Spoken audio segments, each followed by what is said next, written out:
Bismillahirrahmanirrahim. Assalamualaikum warahmatullahi wabarakatuh. Perkenalkan, saya Yurinanda Septian Putri, NIM 4 2018 0043. Pada kesempatan kali ini saya akan mempresentasikan kegiatan PLP 2 FKIP UMS di SMAN Negeri 3 Surakarta. Pada minggu pertama PLP kami melakukan observasi awal, di mana observasi tersebut dilakukan secara singkat dan kita hanya mengobservasi lingkungan sekolahnya saja, termasuk profil sekolah tersebut, dan berbincang-bincang singkat dengan wakasek dan waka kurikulum. Lalu di slide terdapat gambar dari sekolah SMAN Negeri 3 Surakarta dan ruang guru SMA Negeri 3 Surakarta. Untuk ruang sekolahnya sendiri kita belum bisa masuk karena terkendala dengan PPKM kemarin, jadi kita observasi bagian luarnya saja, seperti itu. Lalu selanjutnya yaitu ada kegiatan pembelajaran. Namun sebelum melakukan pembelajaran, kita diarahkan untuk membuat RPP. Dan untuk koordinasi pembuatan RPP itu dilakukan via daring, yaitu melalui chat WA kepada Bapak Pamongnya. Jadi langkah-langkahnya kita membuat RPP sesuai dengan yang diajarkan di kampus, lalu kita akan mengkonsulkan ke bapaknya. Jadi kita mendapat revisi dari bapaknya, lalu kita akan membenarkan RPP tersebut. Jika RPP tersebut sudah fix atau sudah benar, maka RPP tersebut bisa digunakan sebagai acuan pembelajaran pada pertemuan selanjutnya. Lalu pada slide selanjutnya yaitu merupakan kegiatan pembelajaran yang dilaksanakan di SMA Negeri 3 Surakarta pada kelas 11 MIPA 6. Nah, kami menggunakan Google Meet dan menggunakan WA Group. Lalu untuk materi tambahannya bisa diakses di Microsoft Teams. Pada layar terdapat slide pembelajaran secara Google Meet. Jadi pembelajaran melalui Google Meet itu lebih efektif daripada kita hanya memberi PPT untuk anak-anaknya. Jadi mereka bisa lebih paham materi tersebut ketika kita menjelaskan secara langsung. Lalu selanjutnya, ini juga merupakan kegiatan pembelajaran di lain hari. Bisa kita lihat di slide itu terdapat bapaknya juga atau guru pamong kita. Jadi guru pamong tersebut ikut dalam forum kelas dan melihat gimana kinerja kita waktu ngajar, seperti itu. Lalu setelah kelas selesai kita akan dievaluasi langsung oleh bapaknya. Ketika kita kurang dalam penyampaian, maka bapaknya akan memberitahukan hal tersebut secara langsung di depan kita, seperti itu.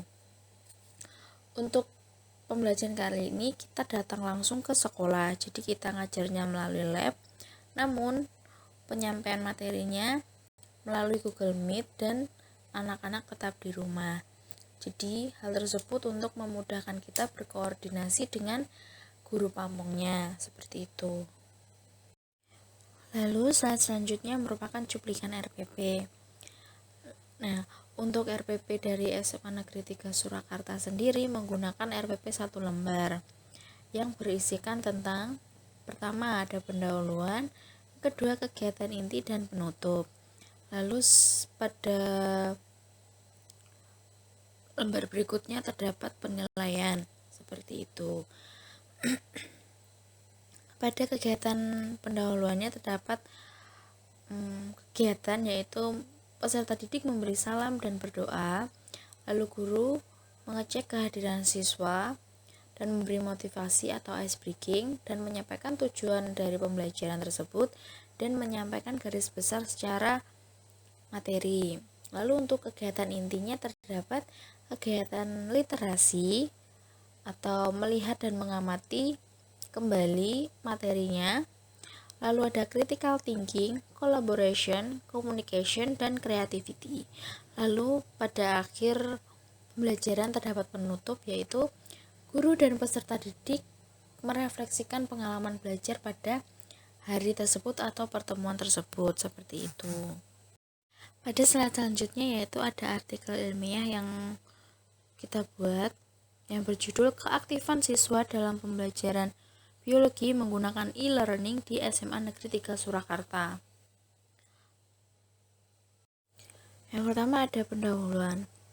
Pandemi COVID-19 di era baru dalam berbagai bidang, termasuk dalam bidang pendidikan.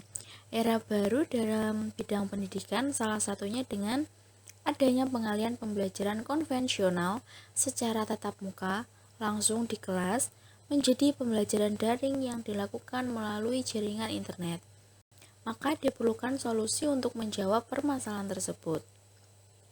Pembelajaran secara daring adalah salah satu alternatif yang dapat mengatasi masalah tersebut. Salah satu media yang banyak digunakan yaitu aplikasi Google Meet. Beberapa peneliti terdahulu menunjukkan bahwa pembelajaran online menggunakan platform konferensi seperti Google Meet berdampak positif terhadap belajar siswa, yaitu termasuk keaktifan siswa. Untuk tujuan dari penelitian ini adalah mengungkap keaktifan siswa dalam pembelajaran biologi menggunakan Google Meet.